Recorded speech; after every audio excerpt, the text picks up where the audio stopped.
Ladies and gentlemen, please welcome your 74th Governor of the Commonwealth of Virginia, Governor Glenn Youngkin.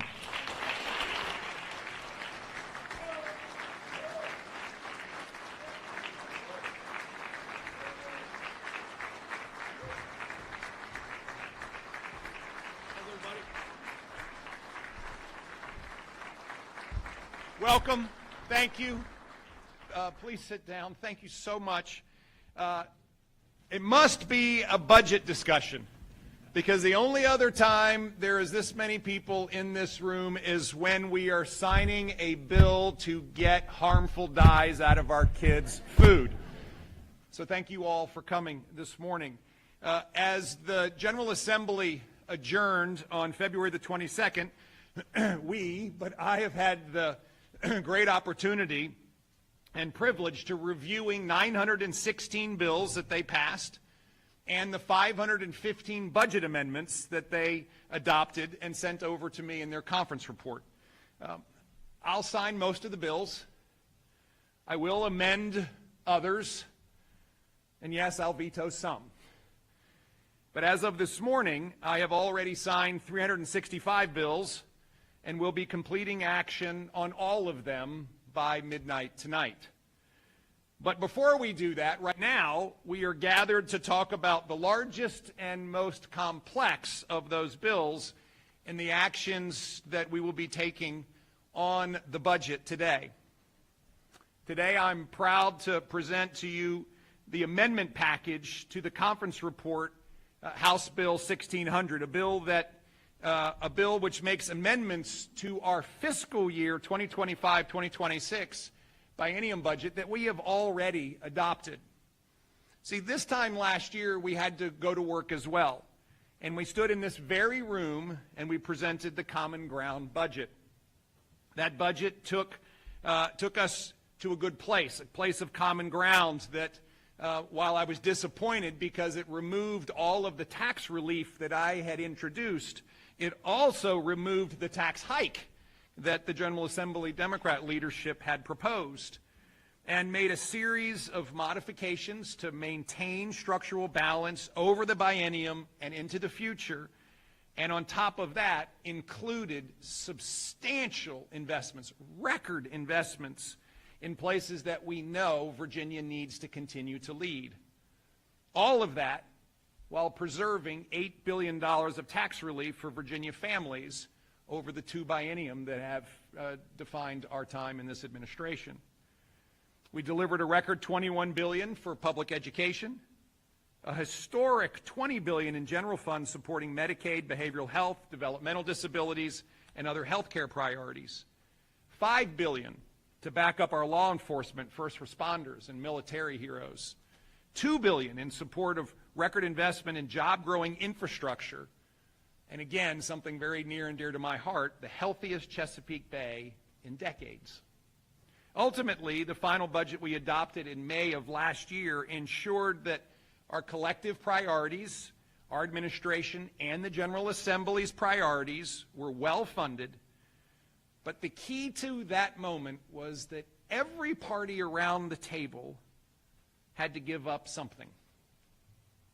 This year, with a projected $3.2 billion surplus above the baseline budget in Chapter 2, we have to take the same approach. Everyone around the table will need to take a little less than what they want, but still there is a substantial increase in so many areas. And I'm optimistic that we can, again, deliver the same positive results and the same leadership that Virginians deserve. My budget amendments and the resulting budget package reflect the following reality. Virginia has never been stronger. Strong job growth, strong startup launches, now over 15,000 high-growth businesses, strong business investment, strong population growth, a strong balance sheet, and yes, now moving into our fourth year of record surplus after surplus. That strength allows us to achieve three key objectives. Number one, to provide needed additional tax relief of $1 billion that will bring a cumulative $9 billion of tax relief during our time together. Second, to provide incremental funding for key priorities on top of the record investment in the Common Ground budget, but not overwhelming fiscal years 27 and 28 with ongoing spending obligations. And third, to create even more reserve cushion as we recognize, first, the need for the moves that are being taken in Washington to restore fiscal responsibility, and two, the near-term uncertainty that comes with that. Our strong Virginia provides substantial tools to address every expressed risk that President Trump himself has been preparing us for, that there may be economic dislocation as he restores this fiscal responsibility so needed in Washington. We are strong. We are being dynamic in how we are managing our budget. And let me tell you, Virginia will keep winning together. Taken together, the package of amendments, 205 amendments, and 8 item vetoes I am offering accomplish exactly this mission. $1.1 billion in tax relief. By the way, that totals now $4,600 in tax relief during our administration for a typical Virginia family. And if that family happens to have a military retiree pension, it's $12,600 for that family during our administration.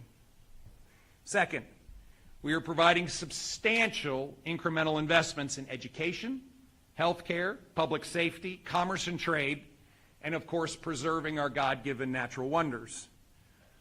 And third, we are banking a further reserve of $300 million on top of the $294 million required deposit in the revenue reserve, bringing our total to nearly $5 billion of rainy day fund cushion in case we need it. We are taking on no new debt, and we have fewer long-term spending obligations, which creates an incremental $360 million in potential reserve or tax relief for the next biennium of 2027 and 2028. Once adopted, these changes to our overall budget package are providing Virginia with a sound foundation to move forward, to address all of our biennial budget needs, to ensure that our obligations, including Medicaid, are fully funded.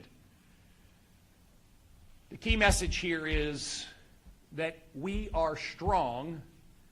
Because of that strength, we can be dynamic. And by being dynamic, Virginia will keep winning together. Now, this approach has served us incredibly well and will continue to uphold Virginia's sterling AAA bond rating. And we have earned this from all 3 rating agencies. Now, to dig a little deeper in our current financial position, we remain strong financially with state revenue running slightly ahead of plan through 8 months. Virginia's strong job growth and significant investment commitments, by the way, we just ticked over $100 billion of commitments from businesses who want to expand and grow here since January 2022, are driving job growth and revenue growth year over year, resulting again in a projected surplus for this 4th consecutive year. Since our time together, with this surplus this year, we will be at roughly $10 billion in excess revenues during this administration. We have the largest labor force in the history of the Commonwealth. We finally have turned net out migration into net in migration. There's 267,000 more people working today than 3 years ago, and we have over 250,000 open jobs for people to take in the Commonwealth, and the $100 billion of capital investment will create another 70,000 jobs. In case you hadn't heard it or didn't know it, Virginia has jobs. We continue to be confident with our fiscal year 25 and fiscal year 2026 forecasts. Although I acknowledge, and let's be clear, just as President Trump has acknowledged, there is risk in financial disruption as they take the needed actions to restore fiscal discipline in Washington. Moves that we desperately need. Folks, we have a $2 trillion a year annual deficit. Our debt crisis, which is now at $37.5 trillion in debt, looms over us, and I believe is the biggest risk that we have as a nation long term. The significant reforms under President Trump's agenda, in fact, promise long-term opportunity for the Commonwealth of Virginia. The growth in business opportunities is immense, and in areas that we have unique strengths: technology, data centers, AI, advanced manufacturing, aerospace, life sciences. In all of these areas, as companies expand here in the United States, and you have seen just a plethora of commitments to invest billions, if not trillions, into the United States, that is Virginia's opportunity to win. And I will tell you that anyone who believes that significant change doesn't come with near-term uncertainty hasn't been through significant change. In fact, our General Assembly leadership have formed 2 special committees to consider the potential impact of these changes.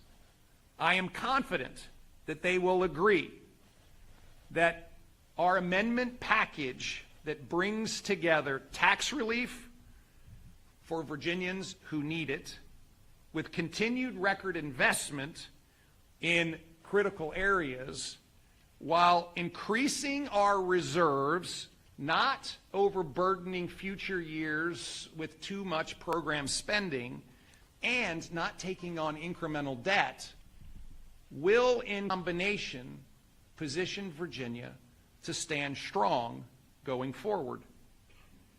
Once again, by depositing a discretionary $300 million in the Revenue Reserve Fund at the end of fiscal year 2026, we will bring our total for just this biennium to nearly $600 million, and our total rainy day reserves to $5 billion.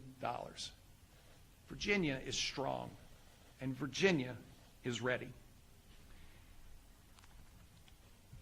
I also want to make sure that we understand that the investment priorities that we have laid out continue to be shared priorities that we know we have to invest in. Let me start with education. This budget includes $166 million more than the budget I introduced in December for public education, and it aggregates to now $450 million more than what's in the current Chapter 2 budget. Adopted Chapter 2, setting another record in investment in education at over $21 billion in direct aid, which is, by the way, a 50% increase over levels prior to the pandemic. And 50% is a big number, but $7 billion is an even more eye-catching number. The commitment that we have collectively made to K-12 education has truly been unprecedented in Virginia's history. The new money that we are including in our amendments today, includes $85 million to raise the cap on non-instructional support positions, $52.8 million for enhanced special education, and $15 million reduced from my initial ask of 25 for college partnership lab schools. We also are providing nearly $26 million to maintain our assessment system while the new one is being completed. $25 million to increase support for schools that are identified as off track or needs intensive support under our new school performance and support framework adopted by our Board of Education. And we've included $25 million for Virginia Opportunity Scholarships so that 5,000 lower income Virginians can pursue alternative education pathways. We're including an additional $50 million for school construction grants and loans above what's in Chapter 2, bringing the total for this biennium to $610 million to help our schools build and repair. The budget includes a well-deserved bonus for teachers, as well as state employees and all state-supported local employees. This builds on the 18% teacher pay raises that we've adopted during our administration. One area that we have collectively highlighted as being critically important is our best-in-class early childhood and education program called Building Blocks for Virginia Families. This has been an absolute bipartisan collective effort to drive forward support for working families across Virginia. Our amendment includes an increase of the copay amount up to the federal standard and an increase of $7.5 million in general fund, which is on top of the $593 million that's already in the base. Our collective actions will increase the number of available slots to 7,000 open slots, providing high-quality child care to 52,000 Virginia families. And the amazing thing is it includes the ability for those families to choose which child care is best for their family. We will create the largest number of publicly supported early childhood slots in Virginia history. With regards to higher education, after years of widespread concern about the general fund support for higher education, the Common Ground budget provided over $1 billion of investment in our colleges and universities. Our amendment package offers $55 million on top of the $150 million for affordable access, $15 million more for financial aid on top of the $33 million already in the base, and $15 million for critical information technology investments in order to bring standards up across a number of our institutions of higher learning. I do believe, given the incredible support from the General Assembly and our administration for affordable access, that we should cap tuition increases at our institutions of higher ed at no more than 2.5% a year in order to continue to make it affordable for Virginia families. In addition to this new funding, my amendments will direct $60 million in non-general fund sources in order to finally fully fund our commitments to our survivors, our dependents of our military with regards to the VMSDEP educational program. We worked so hard on this over the course of the summer last year to address the shortfall in funding of this benefit that has been earned by our military heroes. And yet there is still significant concern about the sustainability of this program and the impact on affordability for other students. And therefore, this budget amendment, which uses the Commonwealth Savers Plan, which is excess money inside 529, to fund these tuition waivers up to $60 million a year, will fully fund this program once and for all. And that is something that we must collectively do. At each of these meetings with our military heroes and their families, I am constantly reminded of the sacrifices that have been made and reminded of our obligation to stand strong behind our promises to them. This use of the actuarial surplus that exists in the 529 plan for now a now discontinued program is just common sense. It's a common sense way for us to make sure that we are able to fulfill these obligations. Our budget amendments also include significant capital investment for our institutions of higher learning, $820 million above the existing Chapter 2 investment levels. Very important investments, and I have included $80 million for the VMI Center for Leadership and Ethics because it belongs at VMI and it should be finished. With regards to health care, the budget provides an additional $825 million for health and human resources over the biennium, bringing us to a total of $20.8 billion that we are supporting and investing in HHR over the biennium. The budget meets and clears a significant hurdle by fully funding Medicaid and all of our obligations to CHIP forecast increases with $720 million in general fund, bringing us to a total of $16 billion in general funds and $53 billion in total funds to support these Virginians who are most in need. In addition, we will provide $105 million to the Children's Services Act caseload and cost increases.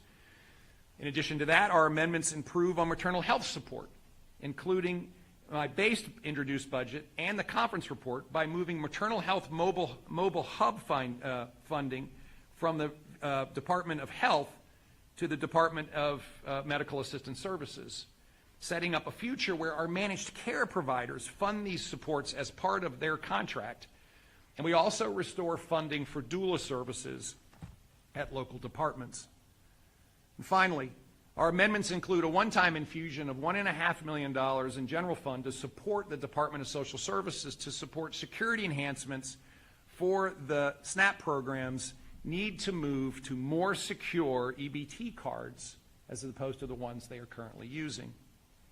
With regards to public safety, when adopted, my amendments will bring all-in funding for public safety to $41 million more than Chapter 2 for a total of $5.3 billion over the biennium.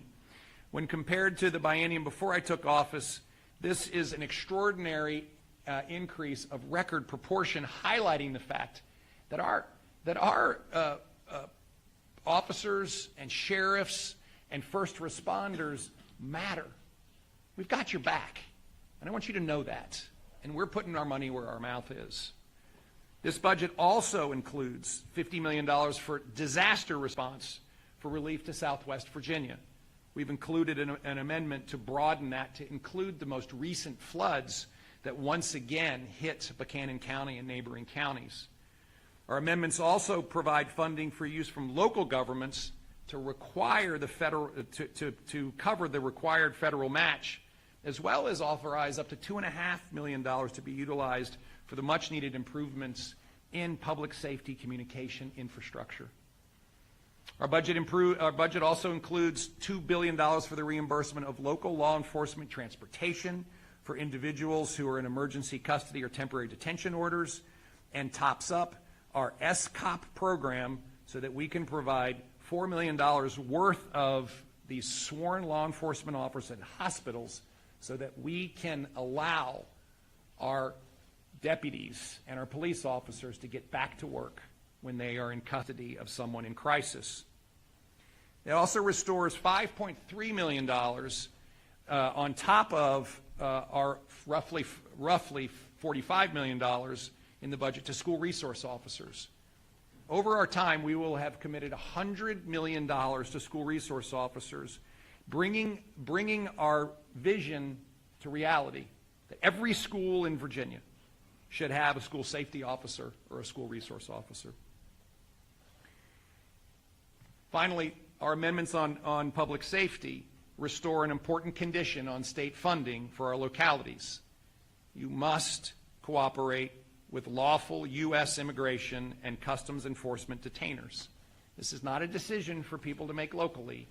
This is for the betterment of all our safety.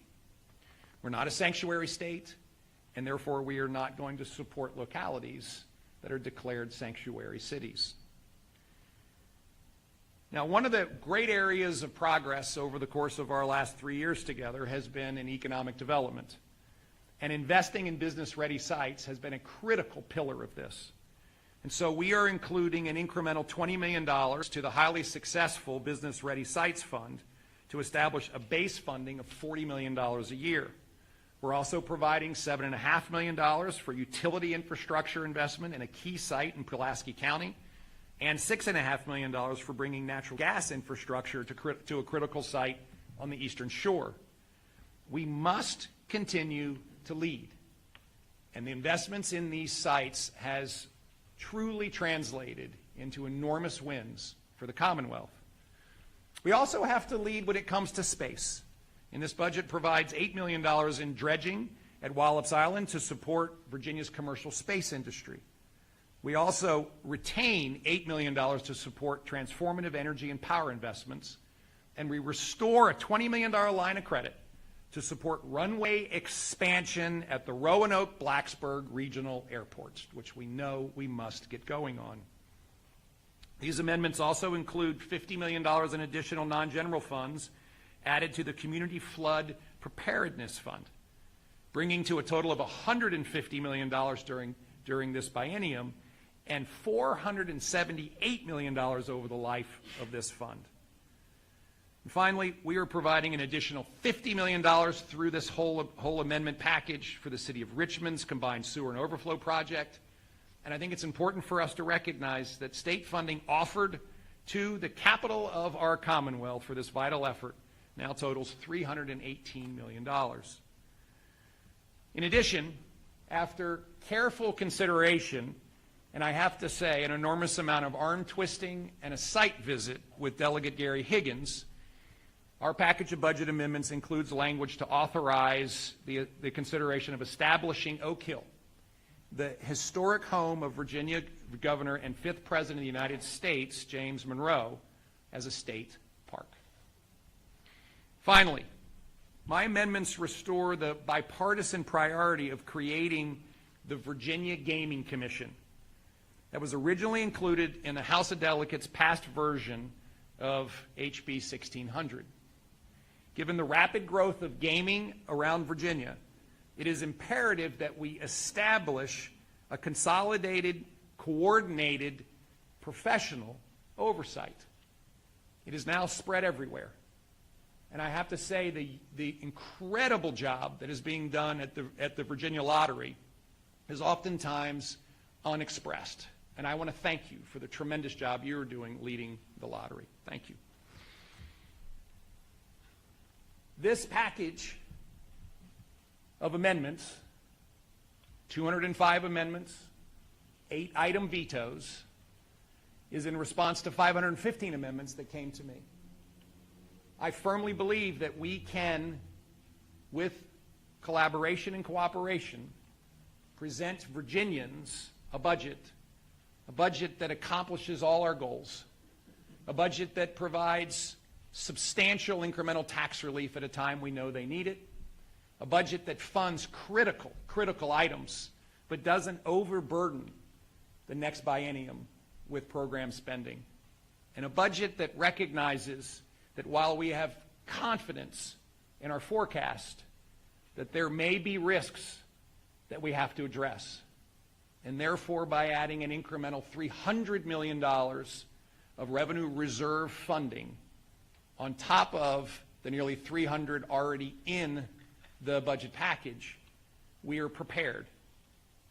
Virginia is strong. We are dynamic. And we will continue winning together.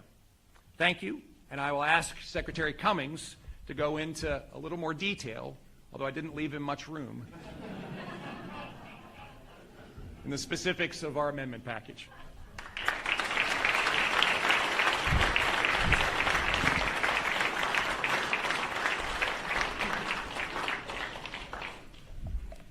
you, Governor. You did save me some time. Thank you. So, can't help but think back to the different sessions over the course of time that we've been here, and as a point-in-time snapshot of where we started to now, it really is remarkable what has been accomplished in terms of prioritized spending, in terms of the changes in the environment around jobs, and the return of money to taxpayers and the bolstering of our balance sheet. It really is remarkable, and hopefully I get that point across today to leave us in this position where we are truly strong, dynamic, and winning. So, 276,400 jobs added since January of 2022, 4.6 million jobs, the highest number of jobs ever in the Commonwealth. Number one state for business, also the number one state for sites, a new award this year, with $102 billion of announced capital coming into the Commonwealth that will generate 70,000 new jobs as those projects are completed. Super important is after more than a decade of losing families that choose to leave Virginia versus those that choose to come to Virginia from other states. We lost for 12 years straight, and this year we just turned that number positive. That's a citizens of the United States voting with their feet, and we have changed that vote. We've never been in better financial condition, consistently exceeding the prudent forecasts that we have presented. Rainy day reserves at unprecedented levels, 17% of our latest revenues. We are one of the best positioned triple AAA rated states. There are 15 of them. We actually had a call with Moody's this past week. They're all looking at what's going on in Washington, but all would agree that Virginia stands out in terms of its conservative financial management and the current position of us prepared for what may come. Strong year-to-date results continue to say, if you just didn't listen to anything else, looked at that, you would say, wow, Virginia is continuing to do great. And the governor's amendments, which he just went through, they do provide a prudent approach to addressing the costs of our priorities, the key priorities he went through, and also increasing our cushion, our rainy day reserve fund, to $5 billion. This is really important, not just in the number, 276,400 jobs that we have generated since January 2022. We are effectively competing. If you go back to when we began, we were at the bottom of this list for that year and all years prior to that. So some really amazing things have been done in this area of economic development. We all know we won the prize for number one state for business, and the key on this, I want to echo what the governor just said, was first, education. We always rank very high on that, but we're number 3 for infrastructure, where we've come in the rankings, and it is the most heavily weighted category in driving the decisions of companies to come to the Commonwealth. And that was reflected in a new award, which is the number 1 business facility state of the year for 2024. This is the key of the vote with their feet metric. You can see what happened over the years 14 to 2024, or 2023, where we were net negative. That's 140,000 residents on a net basis left Virginia. Very important is the line above the chart that we lost $14.3 billion of adjusted gross income with that net move of who left and who came back in. We tended to lose the higher income people. We actually brought in more of the lower end workers, lower income workers came into Virginia. 12,800 per year, and that accounts for about 1.6 billion of AGI per year. Huge economic, it's a hole in our bucket. It's a huge economic loss on our revenue base. Just think if we still had that here with all the good things we've been doing. Virginia labor force, you can see here, dramatic growth to 4.6 million workers, and a participation rate that is one of the top participation rates in the country.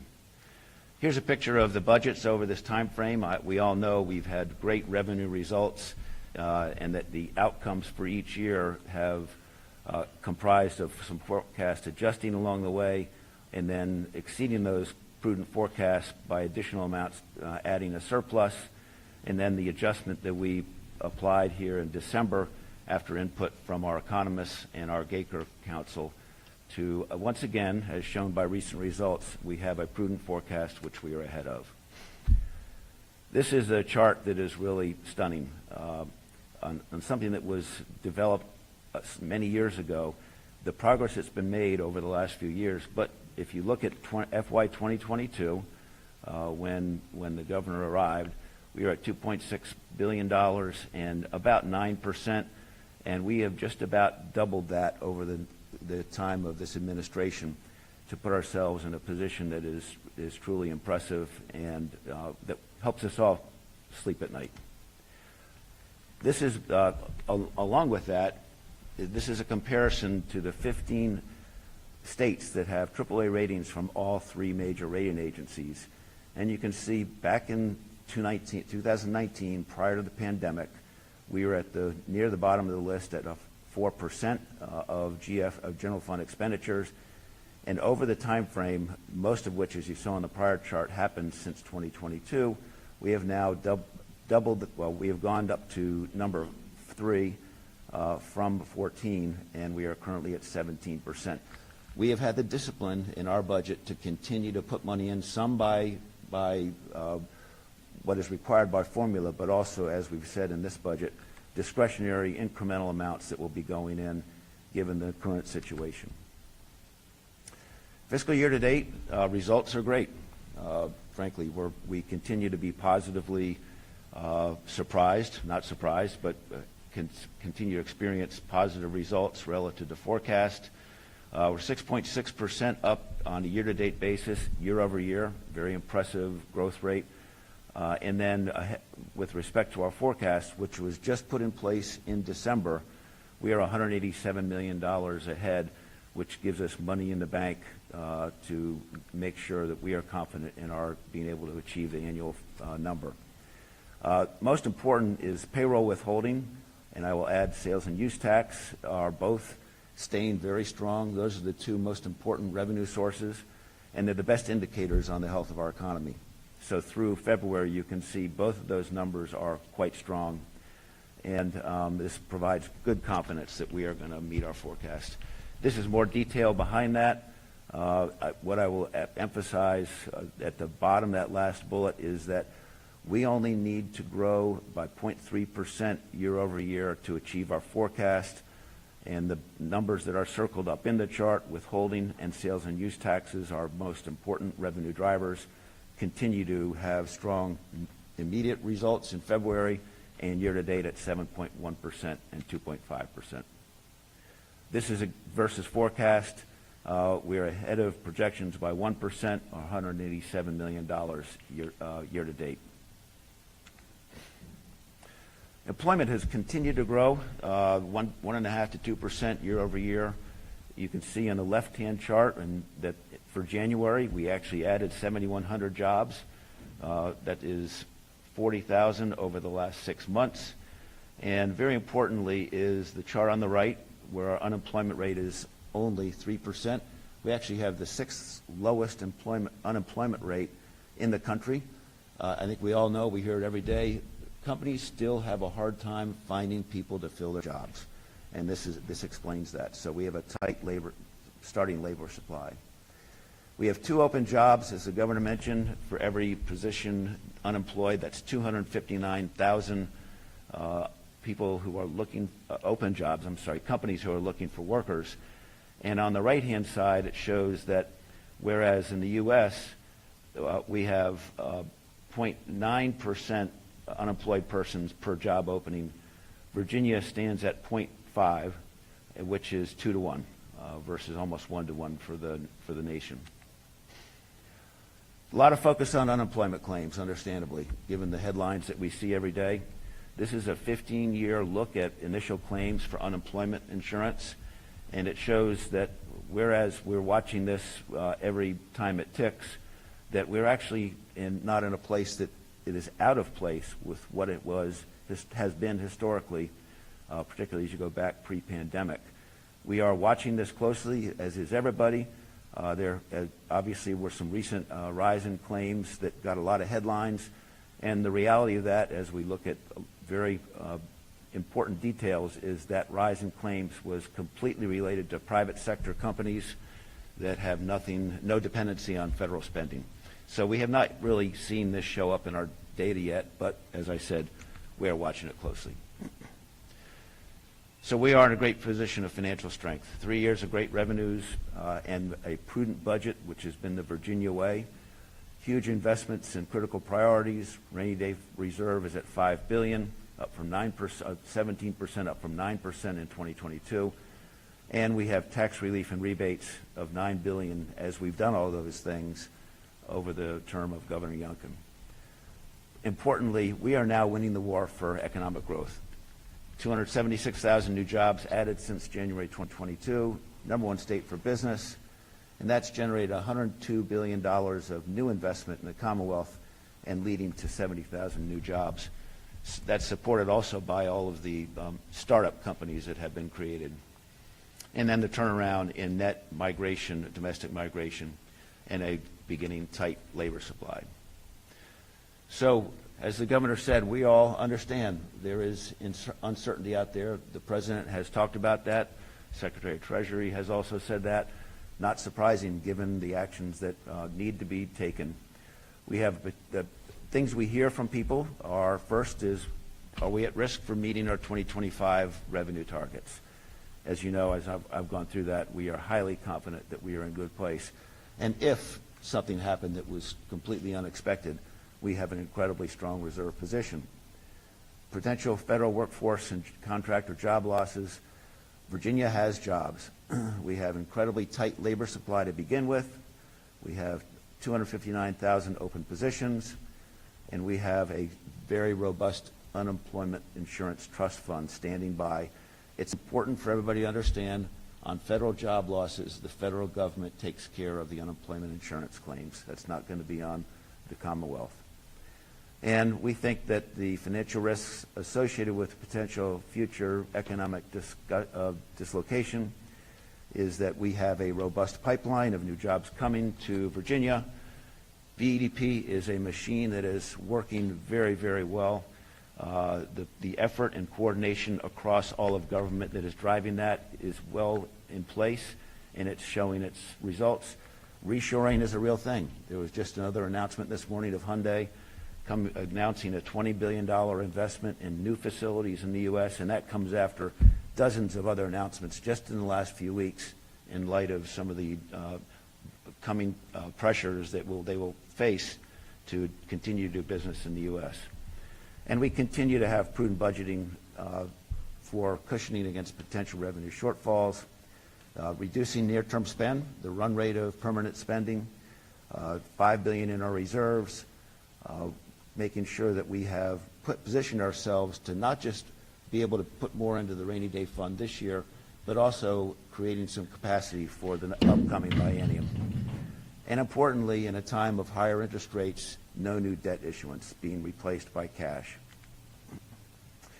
I think the governor went through the budget amendments that he has proposed. I don't think I need to repeat that. It's all here in black and white detail for everybody. So I will just click through that rather than repeat.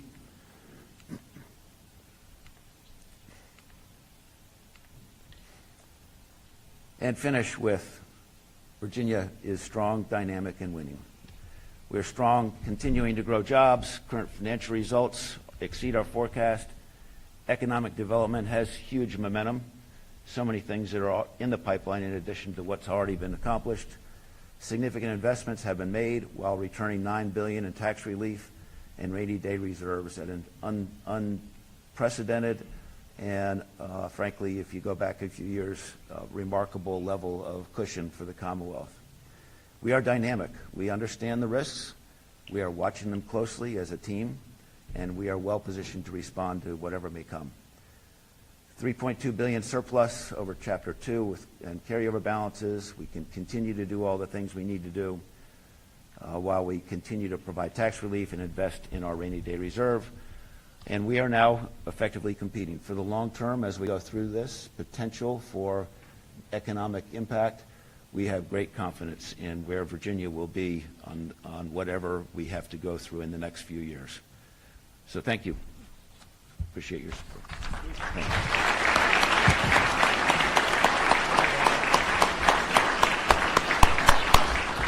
Perfect. So I want to thank everyone for attending today. the key message is very clear, that the strength of the Commonwealth today is unprecedented. We are stronger than we've ever been. We can use that strength to power forward. We are dynamic in the way we are planning. We have critical investments that we are making. We are driving those investments to very productive outcomes, and yet we are able to stash away more reserves just in case we need them. A reserve balance which is at a record level, a balance sheet that has never been stronger, a job market that has never been stronger, companies that want to be here, Virginians that want to be here, because we are continuing to win together. I look forward to discussing this package of amendments with the General Assembly over the coming week. I look forward to reconvening on April the 2nd and taking up our package of amendments. Most importantly, I look forward to delivering a budget to Virginians that raises people's optimism, underpins their hope, and most importantly, recognizes that we win together. Now, God bless you all, and guess what time it is? Time to go to work. Okay, thank you, thank you.